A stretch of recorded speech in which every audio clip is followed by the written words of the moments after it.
You're so tired. You can feel it, can't you? The weight of the day still pressed against your shoulders like wet wool, heavy and clinging. Your mind won't stop moving, racing through tomorrow's tasks, replaying today's small failures, cataloging everything you didn't finish, everyone you disappointed, all the ways you fell short. The ache sits behind your eyes, dull and familiar. Your chest is tight with the breath you've been holding since morning. You gave everything away today.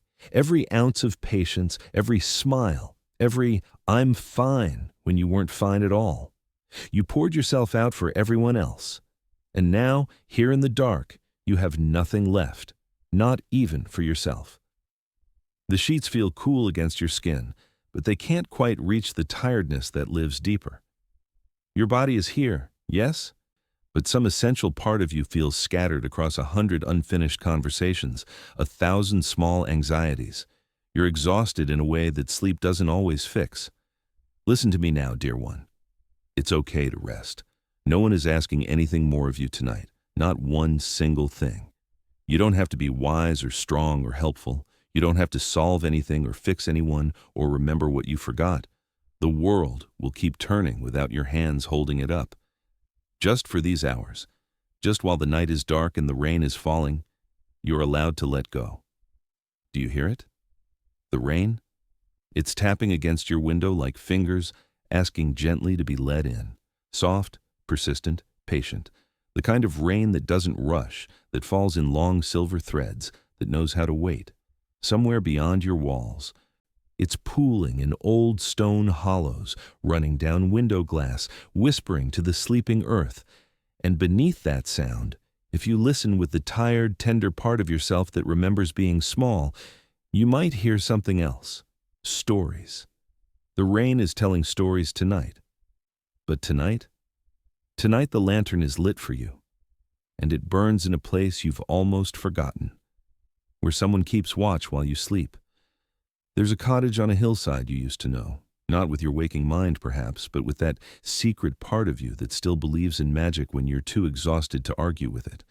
A cottage where mist clings to wild grass and an old willow bends like someone keeping vigil. Where one window glows amber through the rain, steady, unwavering, patient. Inside, the fire burns low.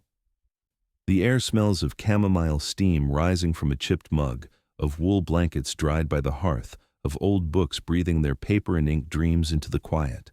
There's candle wax and wood smoke, rain scent seeping through the walls, the faint mineral sweetness of wet stone.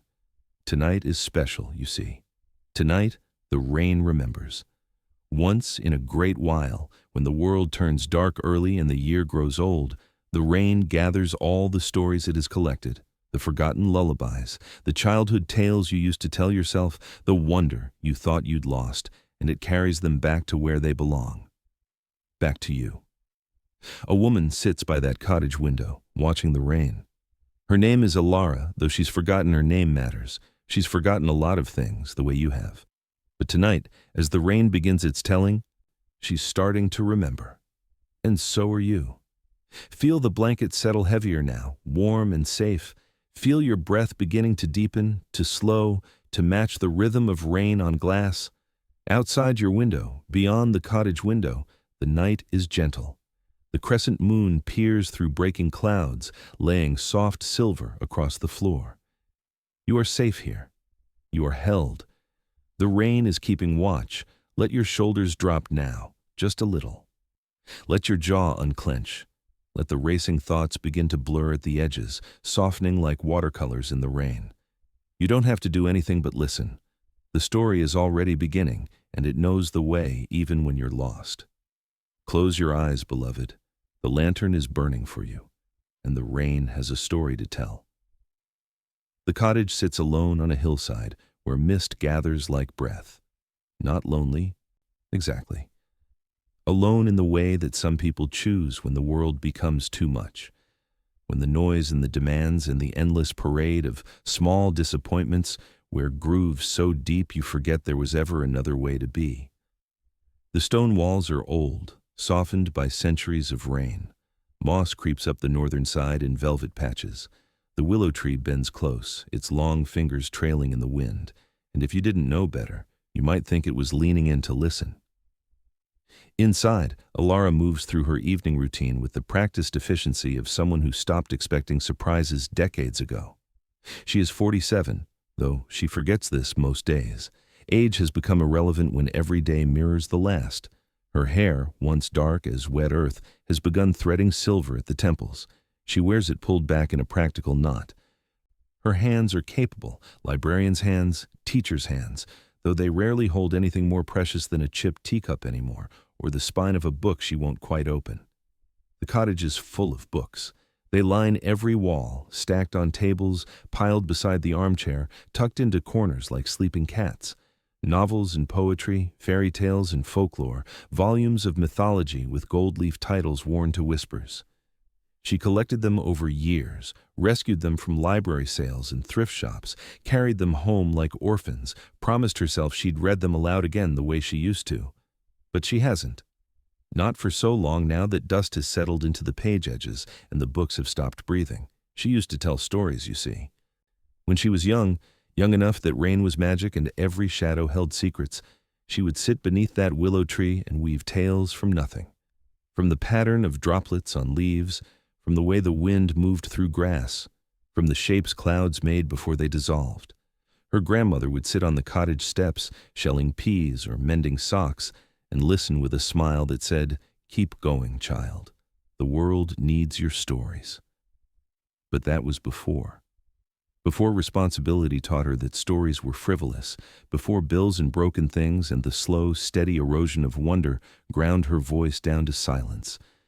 Before she learned that grown-ups don't sit under trees telling tales to the rain. They fix leaking roofs and pay taxes and keep their fantasies locked away where they can't embarrass anyone. She had forgotten she was allowed to dream. Just like you. You know this feeling, don't you? When the rain falls and stirs something deep inside. Some half-remembered joy that feels dangerous to reach for now, like touching a bruise to see if it still hurts.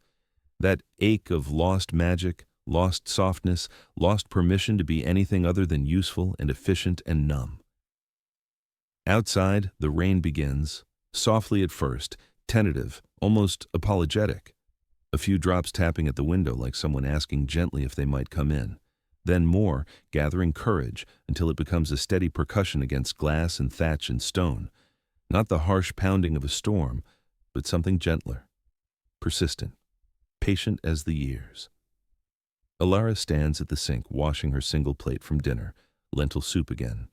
Eaten standing up because sitting at the table alone felt too much like admitting something she didn't want to name. The water runs over her hands, warm and ordinary. Through the window above the basin, she can see the rain beginning to silver the hillside, turning the wild grass into a sea of moving light. She used to love the rain. That thought arrives unbidden, unwelcome.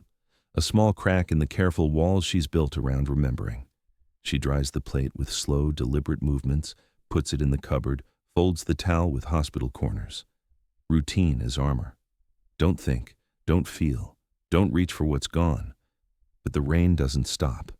It intensifies, and with it comes the scent, petrichor they call it now, though she remembers when it was just rain smell, that green earth sweetness that meant adventure, meant stories, meant magic was loose in the world if you knew how to look. The scent seeps through the cottage walls, through the sealed windows, insistent. And something in her chest, something she thought had calcified years ago, shifts. Just barely. Like a door that's been locked so long the hinges have rusted, suddenly remembering it was made to open. Feel the weight on your chest now. It's okay to let it be. That tightness, that heaviness, it's not wrong. It's not weakness. It's the accumulation of every story you swallowed, every wonder you dismissed, every soft thing you armored over to survive the sharp world. You don't have to fix it tonight. Just notice it. Just breathe around it. Alara moves to the window. Not the kitchen window, but the large one that faces the valley, the one where the light is best on the rare days when sun breaks through. Rain streams down the glass in rivulets, each one catching what little light remains in the dying day. She presses her fingertips to the cold pane. When did she stop looking at rain? Really looking, the way she did as a child, studying each drop's journey, imagining where it came from, what clouds it belonged to, what stories it carried from distant places. Now she only sees inconvenience, muddy paths, dampness that seeps into old bones. Another gray day in an endless succession of gray days. But tonight, something is different. Maybe it's the way the rain falls, in curtains rather than sheets, soft and whispering. Maybe it's the exhaustion in her own bones, worn thin enough that the old protections are failing. Maybe it's simply that she's too tired to maintain the careful forgetting anymore. She thinks of her grandmother, gone now 15 years. The way the old woman would stand at this same window on rainy evenings, humming wordless melodies while the kettle whistled. The way she'd turn to young Alara and say, "The rain is talking tonight, little one. Are you listening?" Alara's throat tightens. She hasn't thought of that in decades, hasn't let herself, because remembering the magic meant remembering what she'd lost, not through tragedy or drama, but through the slow, relentless pressure of being practical, of being responsible, of being the kind of adult who keeps the roof mended and the garden weeded and never, ever sits under willow trees telling stories to the rain. The cottage darkens as evening deepens into night. She should light the lamps, make tea, settle into her chair with a book she won't read, let the evening pass as evenings pass, in silence and routine and the careful maintenance of not feeling. But instead, her eyes fall on the lantern. It sits on the narrow table beneath the window, where it sat for years, a brass oil lantern with a glass chimney slightly smoked from use, her grandmother's lantern, the one the old woman would light on stormy nights and place in the window, claiming it was a beacon for lost travelers, for wandering souls, for anyone who needed to find their way home. "The lantern is lit for tired souls," her grandmother would say, striking the match with gnarled fingers. Alara hasn't lit it since the funeral, couldn't bear to. It felt like pretending her grandmother might still come back, might still stand at this window and hum and believe in the kind of magic that made rainstorms into stories.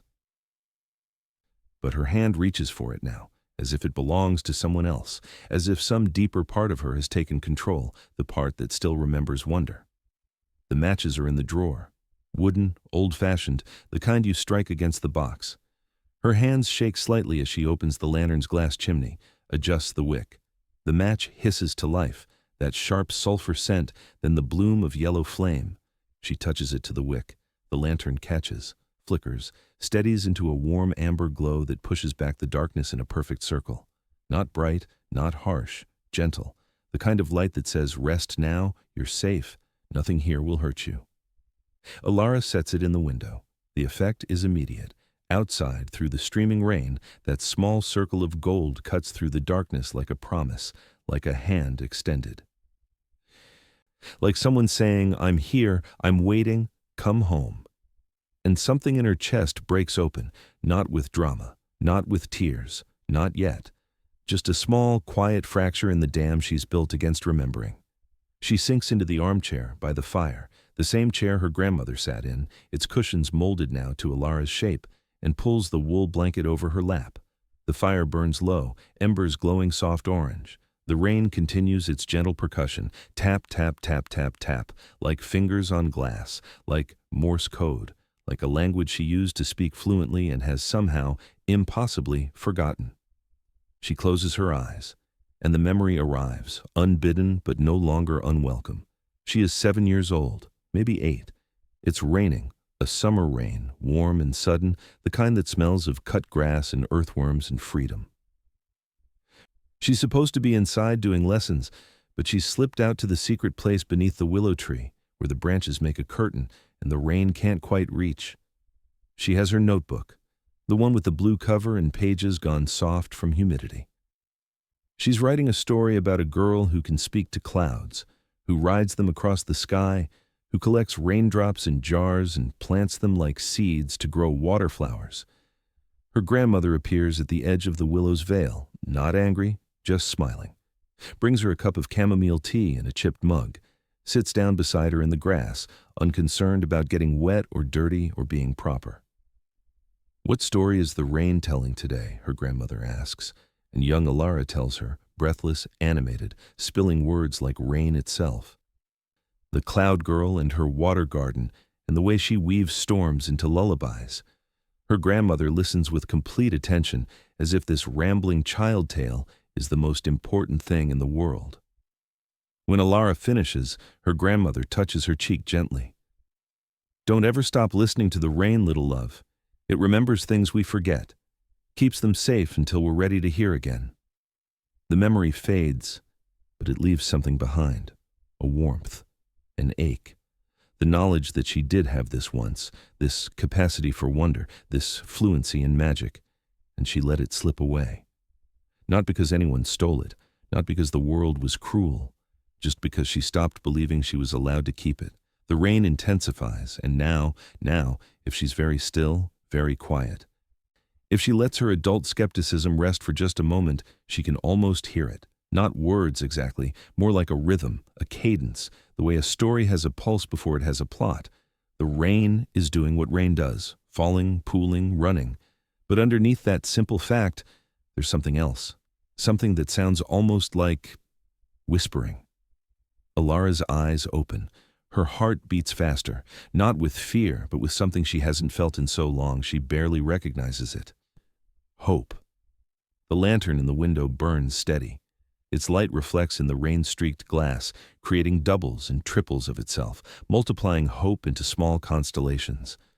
Outside, the darkness is complete now, but the rain catches the lantern glow and throws it back in silver threads. And in that silver, in that amber, in the space between exhaustion and surrender, Alara hears it clearly. The rain is telling a story. Not to everyone, not to the practical world that's forgotten how to listen, but to her, to the part of her that still remembers being small beneath a willow tree, believing in cloud girls and water gardens and the kind of magic that asks nothing of you except attention. The words, if they are words, are still too faint to catch, just murmurs, suggestions, the ghost of a narrative beginning to form. But it's there.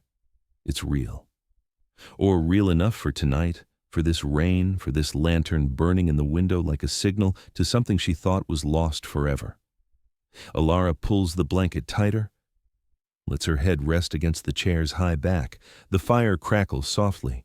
The rain whispers. The lantern glows. And for the first time in 20 years, she allows herself to listen. To really listen. To the rain, to the stories, to the magic she forgot she was allowed to believe in. Just like you, dear one. Just like you. The rain returns the next evening, and the evening after that, and the one after that still. Each night, Alara lights the lantern. Each night, she sits in her grandmother's chair and listens to the whispers she's only beginning to understand. Tonight, the rain falls in a different rhythm. Not random, not chaotic. There's a pattern to it, a cadence that tugs at something deep in her memory, something that lives in her bones rather than her mind. Tap, tap, tap, pause, tap, tap, pause, tap, tap, tap, tap, over and over, patient as breathing, gentle as a hand stroking hair back from a fevered forehead. Alara sits with her chamomile tea steaming between her palms. The scent rises in delicate curls, honey and flowers and something that tastes like comfort, like being cared for. The wool blanket rests heavy across her lap, rough and warm, smelling faintly of lavender sachets her grandmother tucked into the linen closet decades ago. The rain continues its pattern. Tap, tap, tap, pause, tap, tap, pause. And then, impossibly, undeniably, her throat begins to hum. Not a conscious choice. The sound just emerges, matching the rain's rhythm, filling in the melody that the percussion implies. Low notes, gentle, wordless. A tune she hasn't thought of in 40 years, but her body remembers perfectly. Her grandmother's lullaby. The one the old woman would hum while kneading bread, while hanging laundry, while rocking young Alara through thunderstorms and nightmares and the small tragedies of childhood. The melody that meant you're safe, you're loved, rest now, darling, rest. Alara's eyes fill, but she keeps humming. The sound feels strange in her throat, rusty, uncertain, like a door hinge that needs oil. She hasn't sung in years, hasn't hummed, hasn't made music of any kind. She stopped when her grandmother died, as if the old woman had taken all the songs with her. But here it is. Here it still is, somehow, carried back to her on rain rhythm and memory. You remember this melody, don't you? Not just Alara's melody, yours too. Whatever song meant safety when you were small, whatever tune promised that someone was keeping watch while you slept. Let it soothe you now, the way it did then, when the world was simpler and love was a blanket tucked tight and a voice humming in the darkness. The rain seems to respond, adjusting its rhythm slightly, accompanying her. Not leading, accompanying. As if they're duetting, as if they've been waiting years to make this music together again. Alara's humming strengthens. The melody flows easier now, finding its shape, remembering its own beauty. And with it comes the memory of her grandmother's hands, gnarled and soft at once, smelling of rosemary and wood smoke, braiding Alara's hair while humming this exact tune, the way those hands felt like safety incarnate, like home. The tea warms her from the inside, the blanket warms her from without, the fire crackles its own gentle percussion, and the rain keeps time, keeps faith, keeps the lullaby alive. When the humming finally fades, Alara sits in the silence that follows with something blooming in her chest, not quite joy, not yet. But the first green shoot of it, the possibility of it, the memory that joy existed once and might impossibly exist again. Outside, the rain gentles into a whisper, as if satisfied with the night's work. The lantern glows steady in the window. 3 nights later, the rain brings companions. Alara is at the window, has taken to standing there each evening now, waiting for the rain to begin its storytelling. The lantern burns beside her, its amber light pooling on the sill. Outside, dusk is deepening into true dark, that blue-black velvet that makes the world feel hushed and holy. The rain begins, soft at first, then steadier, drumming gently on the thatch above, and then light, small lights. Impossible lights, drifting through the rain like tiny stars that forgot they belonged in the sky. Fireflies. But fireflies don't come out in rain. Don't fly in autumn, don't exist in this particular valley at all, if Alara remembers her natural history correctly. Yet, here they are, dozens of them, maybe hundreds, weaving through the downpour as if water is just another kind of air, drawn moth-like toward the lantern's glow. They gather at the window, press against the glass like children peering into a sweet shop. Their lights pulse in unison, gold green, soft as dawn, bright enough to see by, but gentle enough not to hurt. Alara's breath catches, because the lights are forming shapes, not random patterns, deliberate images held for long moments before dissolving and reforming into something new. A ship with billowing sails, a dragon in mid-flight, a girl with a crown of stars, a tree whose branches reach both up to sky and down to roots in mirror image. These are her characters. The ones she invented as a child, scribbled into notebooks, whispered to her grandmother beneath the willow tree. The cloud girl who rode storms, the dragon who collected lost things, the ship captain who navigated by dreams, the princess who planted kingdoms in her garden, stories she hasn't thought of in decades, stories she assumed were gone, dissolved back into the imagination that birthed them, lost to time and forgetting. But here they are, held in firefly light and rain mist, as real now as they were 35 years ago when a small girl believed entirely in their existence. The ship holds steady, fireflies outlining every rope and sail. Alara remembers this one. The wandering star, captained by a woman with silver hair who could navigate by the taste of seawater and the stories written in currents. She wrote 20 pages about that ship, made maps of its voyages, drew detailed sketches of its crew. She thought it was all lost when her mother cleaned out her childhood room, tossing clutter into boxes for donation. But the rain remembered. The fireflies remember. And now they're showing her. Nothing is ever truly lost. Some things just learn to hide until you're ready to find them again. The ship dissolves. The dragon forms, not fierce, but gentle, made of emerald green lights that pulse like a heartbeat. This was Theodore, the dragon who was afraid of heights, who collected dropped coins and lost buttons, who befriended a sparrow and learned that sometimes small things hold the biggest magics. Alara's hand presses to the glass. Her reflection in the rain-dark window shows tears tracking down her cheeks. but she's smiling. Actually smiling. The expression feels strange on her face, like muscles remembering a half-forgotten language. Breathe out now. Let the light in. All that tightness in your chest, all that heaviness, release it, just a little.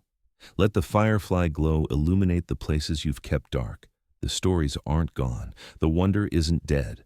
It's been waiting, patient as rain, for you to remember it back into being. The fireflies hold the dragon shape, then shift again.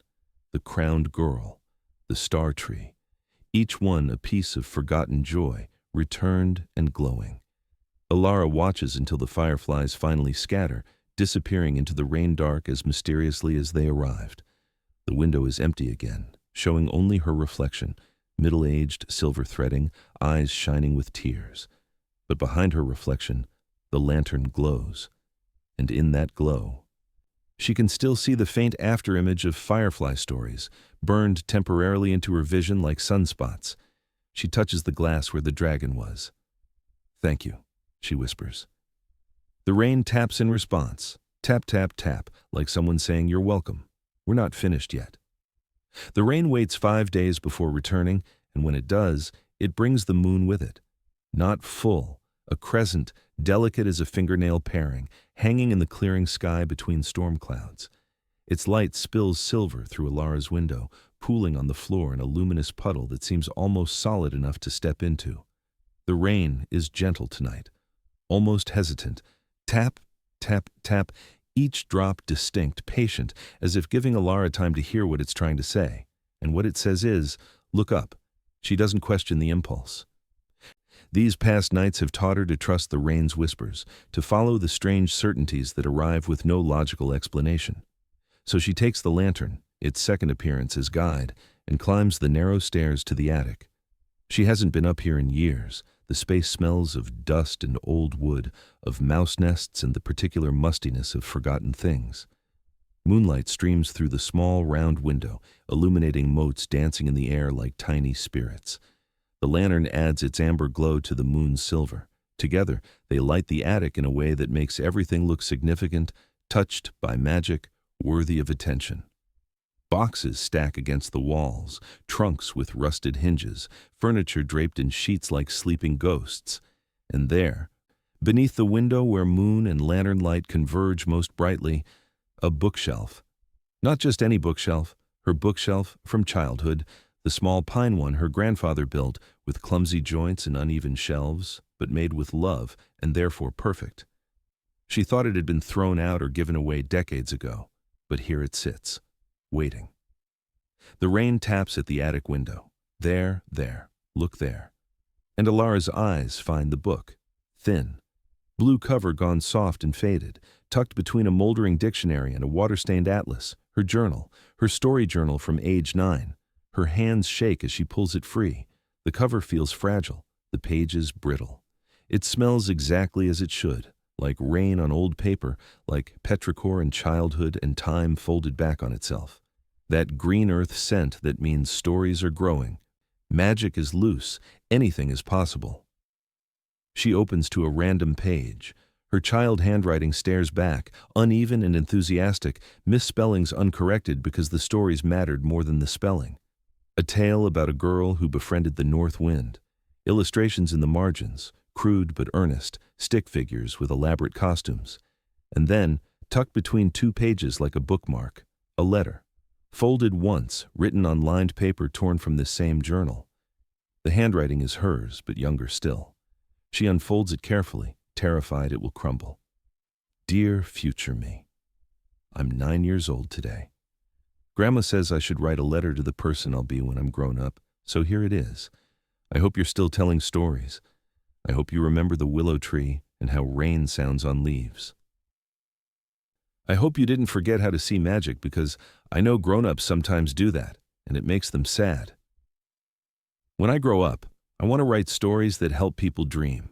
Stories about brave girls and kind dragons and places where rain talks and trees remember. I want to make the kind of books that people read when they're tired and need to remember that the world is bigger and gentler than it seems. Are you doing that? I hope you are. I hope you didn't forget. Don't forget. Love, Alara, age 9.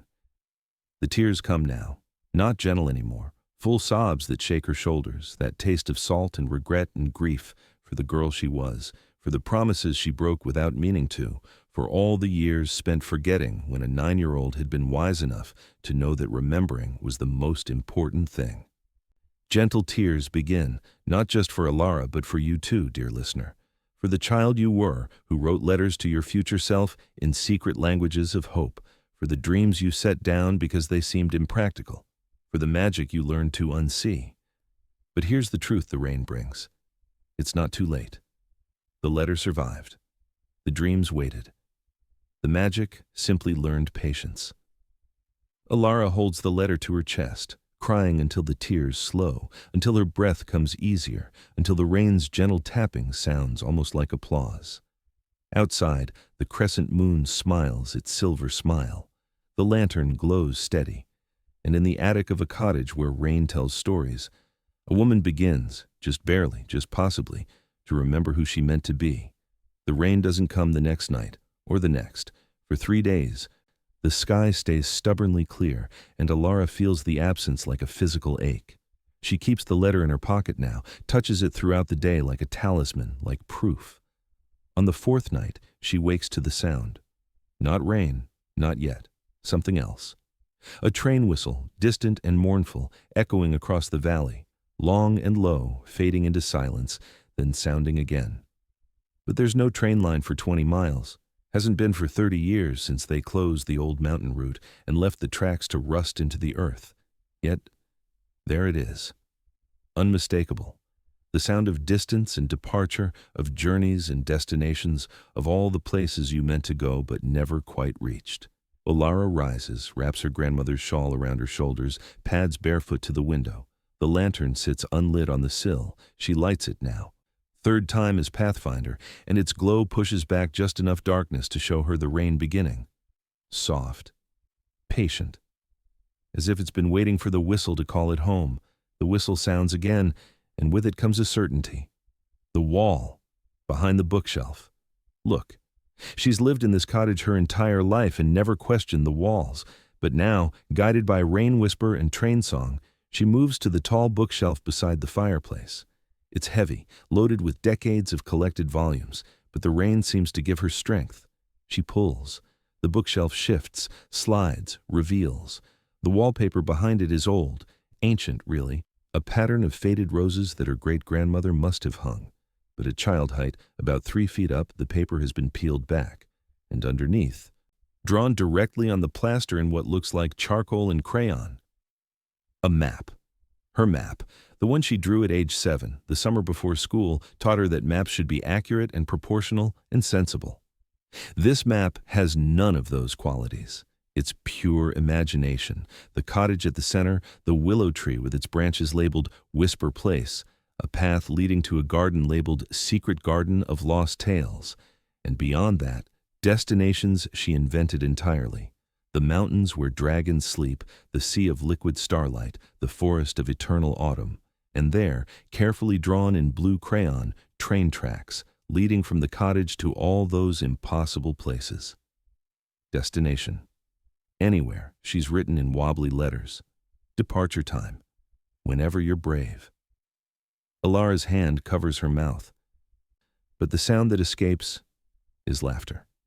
Not her usual tight chuckle, real laughter, helpless and bright, bubbling up from somewhere she forgot existed. The kind of laugh that shakes your whole body, that brings fresh tears, but happy ones this time, that makes you remember what joy feels like in your actual bones. She drew a train to anywhere, because why not?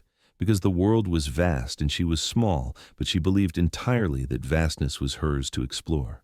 Because imagination was permission enough. The rain intensifies, pleased. The whistle sounds again, closer now, and for just a moment, probably just her tired mind, probably just wishful thinking, she swears she can hear it, the chuff of a steam engine, the clatter of wheels on rails, the conductor calling all aboard for the secret garden, all aboard for wonder. She traces the train tracks with her finger, follows them from the cottage to the garden, that place she really did have once, a hidden corner of the property behind the willow where wild roses grew and mushrooms made fairy rings and anything seemed possible. It's still there, Overgrown, certainly, forgotten, but still there. The return of wonder, the rain whispers. It was never as far away as you thought. Alara laughs again, softer now, wipes her eyes, presses her palm flat to the map like she's making a promise. I'll find it again. The garden, the stories, the girl who believed trains could run on imagination. I'll find my way back. Outside, the train whistle gives one final call, then fades, leaving only the rain, and the map, and the laughter still echoing in the cottage walls. The next morning, the first morning in 20 years that Alara wakes with purpose, she goes to find the garden. The rain has gentled to mist, soft and cool against her face. She wears mud boots and her grandmother's old gardening coat, carries pruning shears and a strange fluttering hope in her chest. The willow tree beckons with long fingers, and she follows the path her childhood feet wore into the earth all those decades ago. Behind the willow, the garden is buried under brambles and wild growth, but it's there. She can see the shape of it, the stone border she helped her grandfather lay, the iron trellis collapsed but still standing, the remnants of what might have been a gate. The rain, because of course the rain is here, faithful companion, begins to fall harder, not punishing but purposeful, soaking the earth, softening it, preparing it. Alara kneels in the mud, doesn't care about her coat or her knees or the sensible adult who would tut about getting filthy. She begins clearing away the debris, dead vines, fallen branches, years of leaves composted into rich, dark mulch. And then her fingers hit something solid, metal, buried shallow, just beneath the surface. She digs carefully, and the rain helps, washing away the clinging earth to reveal a tin. Blue, rusted at the seams, the lid dented from time and pressure. The kind of tin that once held cookies or tea, repurposed by a child for more important cargo. Alara's breath catches. She knows this tin. She buried it here at age 10 during the summer of stories, when every day brought a new tale and she had to capture them somehow, had to make them permanent before they flew away like dandelion seeds. Her time capsule, her treasure, she'd completely forgotten. The lid resists at first, then yields with a soft pop. Inside, wrapped in wax paper gone brittle, story scraps, dozens of them, hundreds, small pieces of paper covered in her child handwriting, each containing a story fragment, a character sketch, a magical idea. She'd written them obsessively that summer, tucked them into this tin, and buried them here like seeds, somehow knowing that gardens and stories grow by the same magic. She lifts them out carefully. The paper is yellowed but intact, protected by the tin and the wax and perhaps by something more. The rain's memory, the willow's guardianship, the simple fact that some magics refuse to die. The baker who kneaded time into bread, one reads, the lighthouse keeper who collected shipwrecked dreams. The girl whose tears grew into flowers, the dragon who was afraid of fire, the librarian who could read in the dark. Ideas, pure ideas, unfiltered by adult skepticism or market concerns or the fear that stories don't matter. Just the raw material of wonder, preserved like pressed flowers between pages. Feel the blanket settle over you, warm and safe, the rain whispers. Not just Alara, you too, dear listener. Feel the weight of it, that knowledge that your ideas weren't worthless, that the stories you told yourself in the dark, the dreams you had before the world taught you to be practical, they mattered. They still matter. They've been waiting, buried but not dead, ready to grow again if you'll just give them water. Behind her, the willow tree sways, though there's no wind. Its branches rustle like pages turning, like secrets being shared after a long silence. Alara has the sudden, certain feeling that the tree has been keeping watch over this tin for 37 years, making sure nothing disturbed it, making sure it would be here when she was finally ready to dig. Thank you, she whispers to the tree, to the rain, to whatever magic has been tending these buried stories while she forgot they existed. The rain responds by falling softer, gentler, like a benediction. She sits in the mud, doesn't care, will never care again about being proper and clean and adult, and reads through every scrap. Some make her laugh, some make her cry, some make her shake her head at the wild ambition of her younger self, who thought nothing was impossible and everything was worthy of a story. By the time she's read them all, The rain has stopped. The sun breaks through clouds, sending shafts of light through the willow's branches, illuminating the garden like a stage. And Alara understands. This is her invitation, her permission. The rain and the willow and the buried stories are all telling her the same thing. It's not too late to tend this garden. It's not too late to grow. That evening, after a day spent clearing brambles and dreaming impossible dreams, Alara makes chamomile tea and settles into her grandmother's chair. The cottage feels different now, more alive, as if it's been holding its breath for decades and finally remembered how to exhale. The rain returns at dusk, gentle and familiar, like an old friend arriving for a visit. Alara rises to light the lantern, places it on the windowsill where it's come to belong, then stands watching the rain silver the hillside. The window begins to fog with her breath, warmth meeting cold glass, condensation blooming in delicate patterns. And without thinking, without any conscious decision, her finger lifts and draws. A simple shape at first, a heart, then a star. Then, oh, she remembers this now, a spiral. The symbol she invented as a child to mean magic happens here. She'd draw it everywhere. On steamed mirrors after baths, on car windows during winter drives, on the cold glass of the cottage window during rainy afternoons while her grandmother cooked soup and hummed. The memory surfaces complete and vivid. She and her grandmother would stand at this exact window on rainy days, waiting for the glass to fog, then playing the drawing game. Her grandmother would draw something, a cat, a moon, a simple flower, and Alara would have to make up a story about it before the condensation faded. Then Alara would draw, and her grandmother would tell the tale. Hours they spent like this, simple, free, the kind of game that costs nothing but attention and transforms an ordinary rainy afternoon into something sacred. When did they stop? Alara can't remember. Somewhere between childhood and adolescence, between believing and forgetting, the game simply ended. And she never thought to start it again. Until now. She draws a cottage, a simple box with a triangle roof, a square window, a door. Childish. Perfect. And as she draws, a story begins to whisper itself in her mind, not forced, not labored, but flowing like the rain itself. Once there was a cottage where rain told stories. The words feel natural in her head. Right. Like coming home to a language she learned first, before all the other languages that taught her to be silent. She draws a willow tree next to the cottage, then fireflies, simple dots with radiating lines, a crescent moon, a lantern in the window. Each element adds to the story unfolding in her mind, the story the rain has been teaching her all these nights. Let go of the day, just for now, the rain murmurs. Release the weight of what you accomplished or didn't accomplish. The bills can wait. The practical concerns can wait. Right now, there's only this. Breath on glass, finger-tracing wonder. Stories returning like migrating birds who always knew the way home. The drawing fades as the condensation dries, but Alara doesn't feel sad. That was the magic of the game. The impermanence. The knowledge that stories don't have to last forever to matter. They can bloom and fade and bloom again, ephemeral as breath, eternal as rain. She breathes on the glass again, draws again. This time, a dragon, lumpy, cheerful, wings spread wide. And there's Theodore, the dragon who was afraid of heights, alive again for the 60 seconds it takes the fog to fade. She laughs softly, draws again, a ship, a crown, a tree, each one carrying a story, each one a small act of faith that imagination still lives, still matters, still has the power to transform an empty evening into something luminous.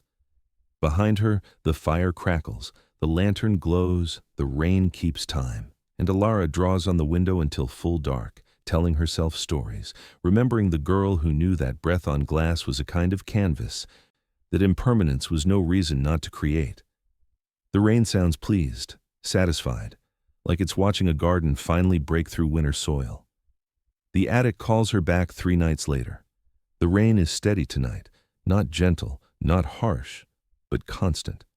The kind of rain that settles in for hours, that transforms the world into a place of muted sounds and soft edges, where everything feels slightly unreal, slightly magical. Alara climbs the narrow stairs with her lantern, 4th appearance now, reflecting in rain puddles on the attic floor where the roof leaks. And this time, She knows what she's looking for. Or rather, she's learned to trust that the rain knows, and she simply has to follow. The cedar chest sits in the far corner, draped with an old quilt. She hasn't opened it since her grandmother died. Couldn't bear to. It held the old woman's treasures, private things, precious things, things that would make the absence too real. But tonight, the rain taps insistently on the attic window. There. Open it. It's time. The chest is solid, heavy, built to last centuries. The cedar smell releases as she lifts the lid, spicy and warm, the scent of preservation, of time held at bay. That smell alone is enough to make her eyes sting, remembering how her grandmother's clothes always carried this scent, how hugging her was like being wrapped in a forest. Inside, carefully wrapped in tissue paper, she finds what the rain promised. Jars, mason jars with metal lids, the kind used for preserving jam or pickles, 7 of them, each about the size of her palm, and inside each one, light, soft, pulsing, golden green light like fireflies caught and kept. But that's impossible. No firefly could live this long, could survive sealed in a jar for 15 years since her grandmother's death. Yet there they are, glowing, waiting. Alara lifts one jar carefully. The light inside swirls, coalesces, and then, it's not a firefly, it's a memory. She sees it projected in the air above the jar like a hologram, clear and vivid and achingly real. She's 7 years old, sitting on her grandmother's lap by the fire, learning to knit. Her small hands keep dropping stitches, getting frustrated, and her grandmother's patient hands guide hers, voices murmuring. That's it, little love, slow and steady, even the crooked stitches make part of the pattern. The memory fades, the light returns to formless glow. Alara opens another jar, another memory blooms. She's 12. Having just been rejected by the popular girls at school, crying on the cottage steps, her grandmother sits beside her, says nothing, just holds her and hums that lullaby. And somehow, wordlessly, communicates that being different isn't being wrong. Jar after jar, memory after memory. Each one a moment of joy her grandmother collected and saved somehow, preserved in light and cedar scent and love. Her first successful cake, lopsided but celebrated like a masterpiece. The afternoon they found a bird's nest and watched the babies learn to fly. The night she won the school writing contest and her grandmother framed the story, hung it above the mantel like fine art. The morning after her first heartbreak, when her grandmother made cocoa and told her that hearts break so they can heal bigger, with more room for love.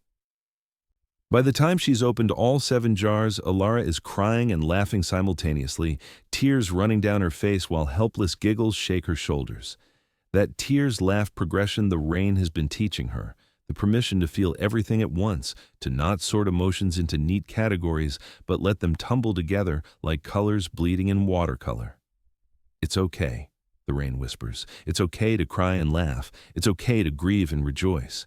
Your grandmother saved these for you because she knew, she always knew, that someday you'd need to remember what joy looked like. The lights continue pulsing in their jars, soft and steady, not fireflies, not magic in the fairy tale sense, but something more real. The memories of being loved, preserved by hands that knew time was short, but love was infinite. Alara gathers all 7 jars in her arms, carries them carefully down from the attic. She arranges them on the windowsill beside the lantern, and they glow there like a constellation, like proof that joy existed and can exist again. Outside, the rain falls steady. Inside, the memories glow.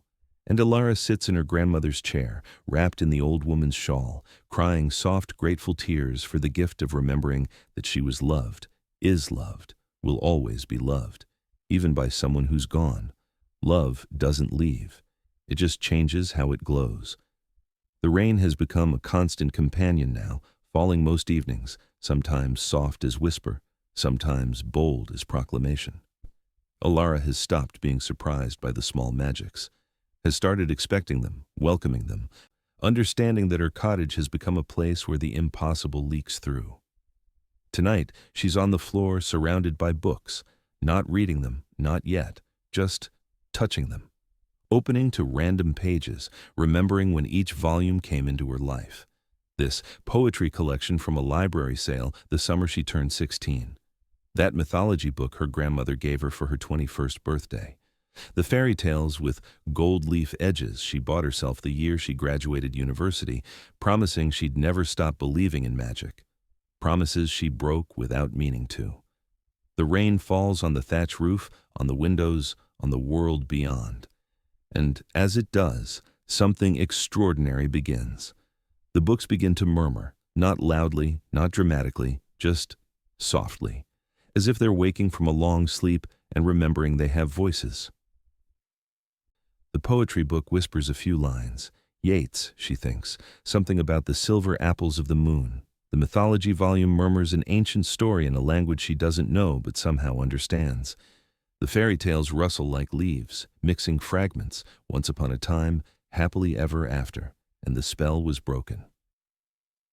Alara sits very still, barely breathing, afraid that any movement will shatter this fragile magic. The rain intensifies, as if pleased she's listening. The books grow slightly louder, more confident. They're not reading themselves exactly, more like they're sharing memories, reminding her what they contain, inviting her to open them properly and let their stories live again. She reaches for the nearest book, a collection of folk tales, spine cracked from love and use, opens it randomly. The page falls open to a story she'd forgotten, The Woman Who Wove Starlight into Blankets, and she begins to read aloud. Her voice is tentative at first, rusty. She hasn't read aloud in decades, hasn't felt brave enough to give stories voice, to make them real in the air between reader and listener. But the rain encourages her. Tap, tap, tap, yes, yes, yes, and her voice strengthens. She reads about the woman who lived alone on a mountainside, who gathered starlight in silver bowls and wove it into blankets that kept people warm, not just in body but in soul. Who gave her blankets away freely, asking nothing in return, because she understood that some things are meant to be shared. As Alara reads, she hears her grandmother's voice beneath her own, the way the old woman would read these exact stories, the cadence and rhythm, the places where she'd pause for effect. She's channeling that voice without meaning to, letting it flow through her like water through an open gate. And something shifts inside her chest. Some final barrier cracks open. It's okay to cry soft tears tonight. They water the soul. The rain whispers to her, to you, to everyone who's forgotten they're allowed to grieve. Grieve not just death, but the small losses, the silences, the untold stories, the voices we stifled because we thought we had to be quiet to be loved. Tears track down Alara's face as she reads, but she doesn't stop. She reads to the end of the story, then chooses another, and another.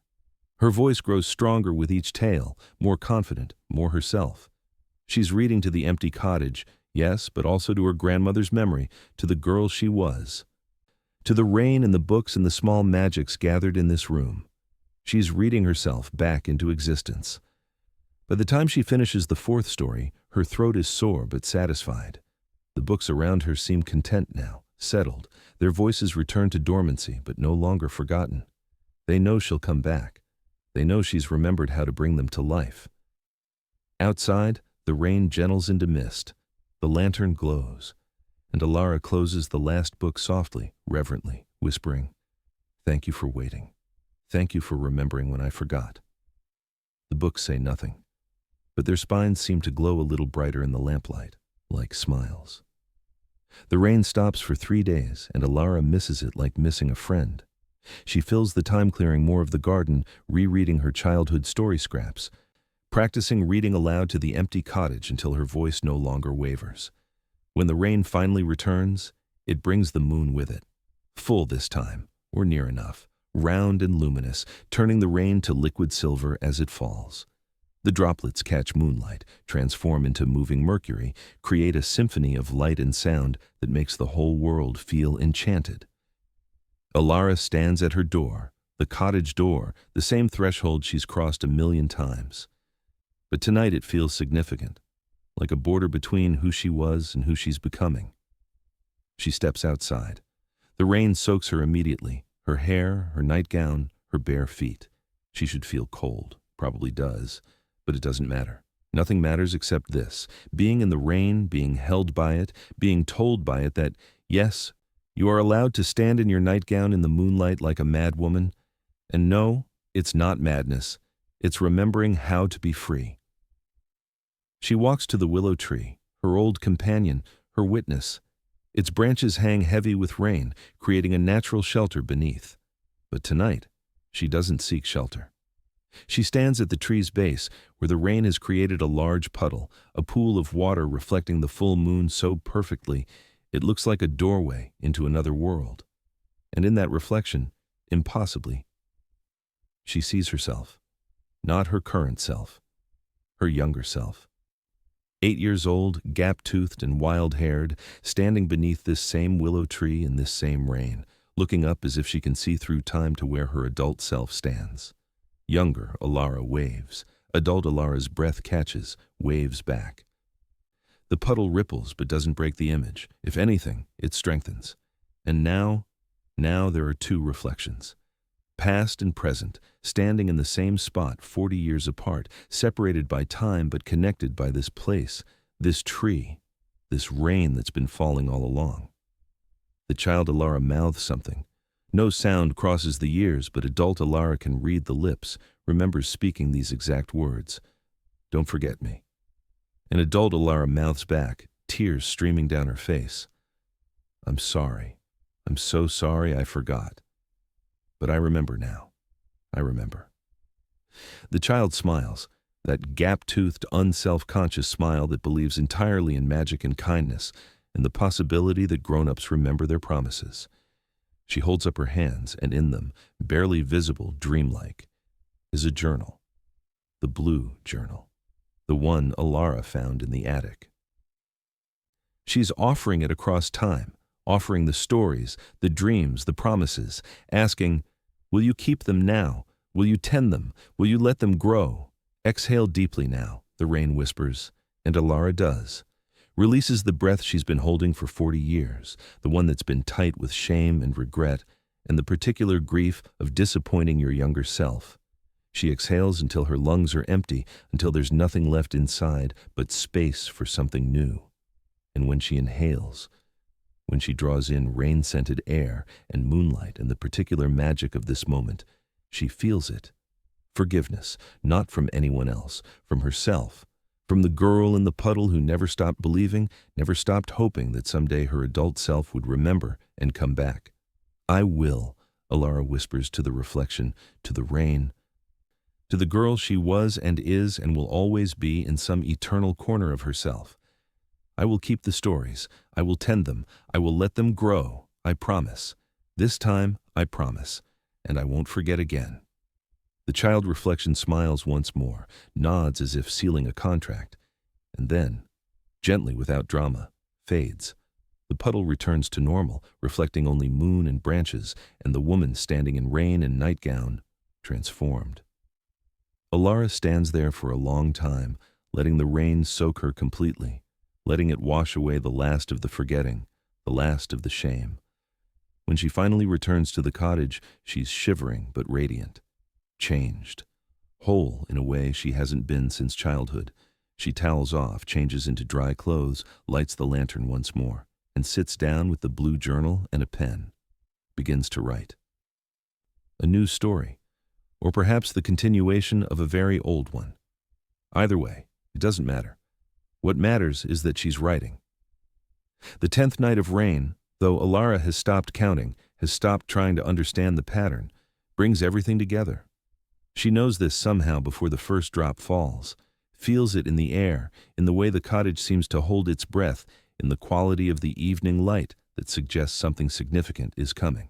She prepares without knowing what she's preparing for, lights the lantern and sets it in the window where it's come to belong, its amber glow a beacon, a promise, makes chamomile tea, arranges the 7 glowing memory jars on the mantel, spreads her childhood story scraps on the table, opens the blue journal to the letter from her 9-year-old self, pulls her grandmother's shawl around her shoulders, and waits.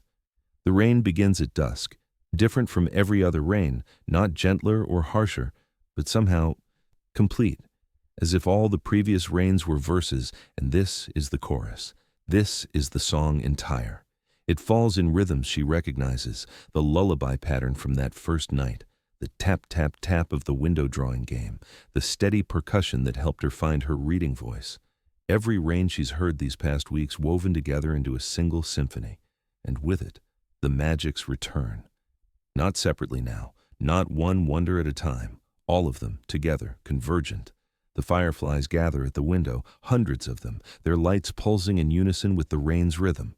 They form every character she ever invented, the cloud girl and the dragon, the ship and the princess, the baker and the lighthouse keeper, all dancing together in firefly light and rain mist. Through the attic floorboards above, she hears it, books murmuring their stories, all speaking at once, but somehow creating harmony rather than chaos. Poetry and mythology and fairy tales braiding together into a single narrative about wonder and loss and return. The willow tree outside sways though there's no wind, its branches conducting the rain like an orchestra, like it's been waiting 40 years for this moment to share everything it's witnessed, everything it's kept safe while she was gone. The memory jars on the mantel pulse brighter, their lights spilling out to fill the cottage with amber gold warmth. And in that glow, Alara sees them, translucent, dreamlike, but present, memories made solid. Her grandmother sitting in the armchair, smiling, young Alara at the table, writing stories, her grandfather by the fire, carving wood, all the people she loved, all the versions of herself, gathered here to witness this moment. The rain intensifies, and now Alara hears it clearly. Not just rhythm, not just percussion, words. A story being told in water and wind and the language of growing things. Once there was a cottage where rain told stories. The rain whispers in her grandmother's voice, in her own young voice, in the voice of every storyteller who ever lived. And in that cottage lived a woman who had forgotten she was magic. The world had taught her to be small and quiet and practical, had convinced her that stories didn't matter, that wonder was childish, that imagination had no place in grown-up life. So she folded herself into corners, made herself useful, silenced every wild thought that tried to bloom. But the rain remembered. The rain kept every story she ever told, every dream she ever dreamed, every promise she ever made to herself, kept them safe and dry and waiting. And when she was tired enough, weary enough, worn thin enough that her walls finally crumbled, the rain returned them, one drop at a time, one wonder at a time. Until she remembered. She was never ordinary. She was never too old. She was never too late. She was simply sleeping. And now she is awake. The rain's voice fades into gentle patter. The fireflies settle. The memory figures smile and fade. The books quiet. The willow bows once, reverent, then stills. And Alara sits in the sudden silence with tears streaming down her face and joy flooding her chest, and the absolute, unshakable certainty that she is home. Not home in this cottage, home in herself, in the self she was always meant to be, the storyteller, the wonder keeper, the woman who listens to rain and believes in magic and knows that practical and imaginative are not opposites, but partners. She picks up her pen, opens to a fresh page in the blue journal, and begins to write the story the rain has been teaching her, not just recording it, continuing it, adding to it, making it her own. Because that's what stories do. They return to us, and we return to them, and together we keep growing, keep blooming, keep becoming more of who we always were. Outside, the rain falls soft and satisfied. Inside, a woman writes by lantern light, and somewhere, in the space between drops, wonder blooms eternal. The days that follow are different, not dramatically. Not obviously to anyone looking from outside, but Alara feels the shift like a bone that's been out of place for decades, finally settling into its proper alignment. A gentle click, a soft rightness, pages turning to close an old chapter and begin a new one, unhurried, inevitable. She writes every morning now, not frantically, not trying to make up for lost time, just steadily. The stories flow like the rain that taught them back to her, sometimes a trickle, sometimes a torrent, but always moving, always alive. She writes about cloud girls and gentle dragons, about cottages where impossible things happen, about women who forgot their magic and slowly, tenderly remembered. The cottage breathes differently. as if it's been waiting 40 years to exhale and finally has permission. The books no longer gather dust. She reads them aloud each evening, her voice growing stronger, more confident, more herself. The garden behind the willow is clearing, bit by bit. She's found the iron gate beneath the vines, repaired it with her own hands, watched the first green shoots of spring bulbs her grandmother planted decades ago beginning to push through earth.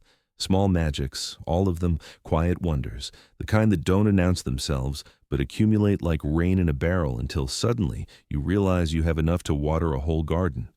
And the rain continues to visit, not every night now, but often enough that Alara knows it's keeping watch, knows it will return whenever she needs, reminding that wonder is real and stories matter, and she is not, has never been, will never be alone. Tonight, 2 weeks after the symphony, the rain returns one more time, different from all the others, final somehow, though not in an ending way. Final like a blessing given, a promise sealed, a circle completed.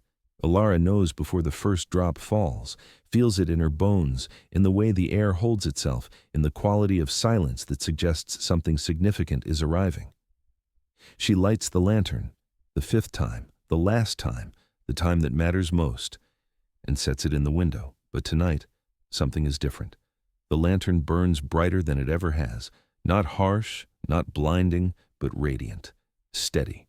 The kind of light that could guide ships through storms, that could call wanderers home from any distance, that could hold back any darkness no matter how deep. The flame inside seems almost alive, pulsing gently like a heartbeat, casting its amber glow out into the gathering dusk. And as Alara watches, the light stretches, impossibly beautifully, reaching beyond the window, beyond the hillside, touching the edges of the world itself. This is what endures, the light seems to say. Not the darkness, not the forgetting, not the silence. This steady burning, this refusal to go out. The rain begins, and with it, the stars. She's never seen anything like it. The clouds part in a perfect circle, as if the sky itself is leaning down to look, to witness, to participate. Stars crowd the opening, hundreds of them, thousands, pressing close as if trying to see into the cottage, into Alara's heart, wanting to know how the story ends. And the moon, the crescent moon she's seen throughout these rainy nights, now hangs directly above the cottage, no longer distant and celestial, but intimate, close. It smiles, actually smiles silver and soft and impossibly kind, like a grandmother watching a beloved child finally come home. The rain falls through starlight and moonbeam, each drop catching and carrying the glow, so the whole world seems woven from light and water and ancient kindness. Alara stands at her door, wrapped in her grandmother's shawl, and feels something in her chest unlock completely. That deepest ache, the one she's carried so long it became part of her identity, the silenced voice, the buried stories, the shame of forgetting, resolves, not with fanfare, not with drama, just releases. Like breathing out after holding your breath for 40 years, like setting down a heavy burden you didn't realize you could put down. Like, finally, understanding that you are forgiven, that you were always forgiven, that there was never anything to forgive because coming home late is still coming home. Let your shoulders drop now, the rain whispers, speaking to Alara, speaking to you, dear listener, speaking to everyone who's been holding themselves too tight for too long. Let them drop. You don't have to hold yourself up anymore. The world will hold you. The rain will hold you. The stories will hold you. Alara's shoulders drop. She didn't even realize they were raised, tensed, braced against some blow that never came. They drop, and with them goes the last of the weight, the last of the heaviness, the last of the belief that she had to earn the right to joy. Feel the peace settle in. The rain continues, its voice like her grandmother's, like her own young voice, like every voice that's ever spoken kindness. Feel it settle like snow, like ash, like the gentlest rain. Let it cover everything. Let it make everything soft. The peace comes, not like a wave. Waves are too violent, too sudden, like fog rolling in from the sea, gradual, complete, filling every corner, every crack, every space where pain used to live. And it feels like finally being tired enough to sleep, like finally being held enough to rest, like finally understanding that you don't have to keep proving yourself to a world that wasn't asking for proof in the first place. You are not alone in this rain, dear one, the rain whispers. And this is the truth Alara has been waiting 40 years to hear, the truth you've been waiting to hear, the truth that heals everything it touches. The stories remember you. The magic remembers you. The rain remembers you. You are not alone. You have never been alone. Every moment you thought you were forgotten, the world was keeping watch, keeping your story safe, waiting for you to be ready to come home. Alara's eyes fill, not with sad tears now, but with the kind of tears that come when you realize you're loved, have always been loved, will always be loved no matter how far you wander or how long you forget. It's okay to rest fully, the rain murmurs. It's okay to stop trying so hard. It's okay to simply be. You have done enough. You are enough. You were always enough. The validation she's been seeking, from editors, from readers, from the world, arrives not from any of those places, but from this, rain and stars and the cottage that's been home all along. The external approval she thought she needed dissolves, replaced by something better, self-recognition, self-acceptance, the knowledge that she is the storyteller she was always meant to be, and that's enough. That's everything. Alara moves to the window where the lantern burns, places her hand on the warm glass chimney, not touching the flame, just feeling its heat, its aliveness. Outside, through the rain silver and star glow, she sees the willow tree swaying, the garden growing, the path she used to walk as a child still visible beneath new grass. Everything is still here, was always here, waiting. She turns back to the cottage interior, her cottage, her grandmother's cottage, the cottage where rain tells stories. The fire burns in the hearth, orange and gold and perfect. The books line the walls, awake now, breathing. The memory jars glow softly on the mantel. The blue journal lies open on the table, half filled with new stories that taste like rain and childhood and recovered dreams. Home. Not a place she arrived at, a place she returned to, a place she never truly left.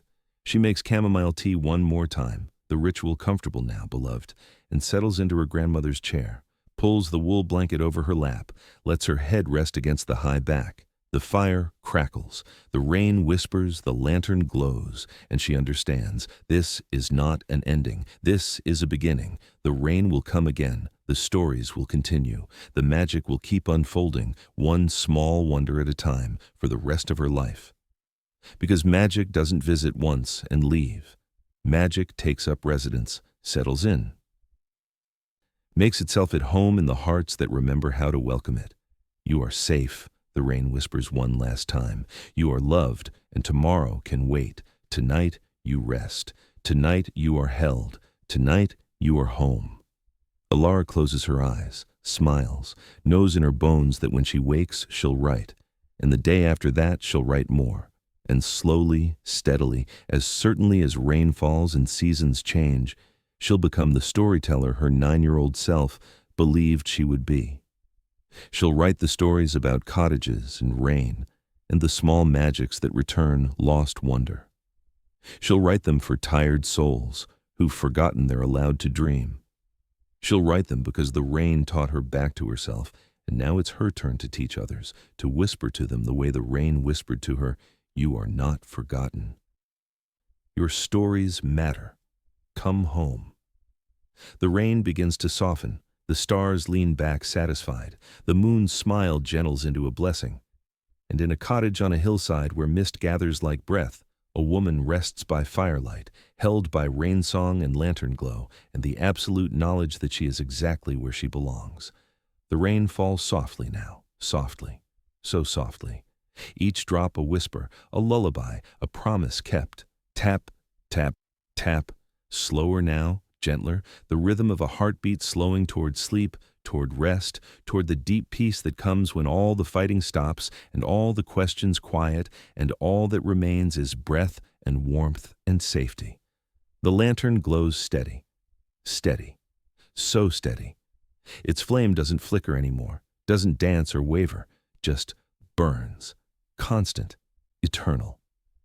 The kind of light that will be there when you wake, that will guide you through every darkness, that will never, ever go out. Exhale deeply now. The rain murmurs. Let all the air leave your lungs, every bit of it, every last molecule of held breath and held tension and held fear. Let it go.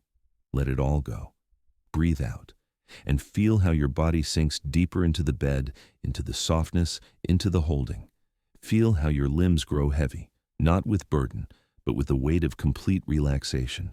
Arms heavy, legs heavy, head heavy against the pillow, heavy like rain-soaked earth, heavy like sleep. The rain falls softly, softly, softly. The lantern glows steady, steady, steady. Outside the cottage, outside your window, the night deepens. The stars dim just slightly, pulling back their light to let the darkness be complete. Be gentle, be the kind of dark that cradles rather than threatens. The moon settles toward the horizon, its smile fading to contentment, to satisfaction, to the peaceful knowledge that its work is done. The fireflies, the last few still glowing at the window, begin to wink out, one by one, slowly. Their lights fading like embers, like stars at dawn, like all beautiful things that know when it's time to rest. Gold-green glow dimming, dimming, going soft, going dark, until only one remains, hovering at the window like a final good night. And then, gently, so gently, it too fades, gone, but not lost, never lost, just sleeping, just waiting for another rainy night when wonder returns. The rain falls softly, softly. The rain falls soft. The lantern glows steady, steady. The lantern glows. Alara breathes. In, out, in, out. Each breath slower than the last, deeper, easier. Her chest rises and falls like waves on a calm sea, like rain filling a still pond, like the oldest rhythm in the world, the rhythm of rest, of peace, of letting go. And you breathe with her. Your chest rises and falls, your breath slows, matches the rain, matches the lantern's steady glow, matches the ancient pulse of sleep pulling you down, down, down into softness, into darkness, into the deep place where dreams are born and stories wait. Let sleep come, the rain whispers. Let sleep come now. Let it come soft as rain. Let it come steady as lantern light. Let it come complete. The fire in the hearth burns lower. The flames shrink to embers, to coals, to a soft orange glow that barely lights the room. Heat without light, warmth without effort, just presence, just being. Just the quiet knowledge that even as everything dims, the warmth remains. The cottage settles around Alara like a blanket, like arms, like the embrace of everything familiar and safe. The old wood creaks once, not scary, just speaking, just saying good night, dear one. Rest now. I'm keeping watch. The windows rattle softly in their frames as the wind gentles to nothing. The roof sighs, the walls breathe, the whole cottage exhales into peace, and Alara sleeps, deeply, completely, without dreams or worries or the restless turning that's plagued her for decades. She sleeps the way children sleep, the way the earth sleeps in winter, the way all good things sleep when they're finally allowed to rest. The rain falls soft, the rain falls, the lantern glows, steady, glows. Your eyes are heavy now, so heavy. Heavy as rain clouds, as sleep, as the sweetest exhaustion you've ever felt. They close. Try to open if you like, but they close again, pulled down by a weight softer than gravity, kinder than time.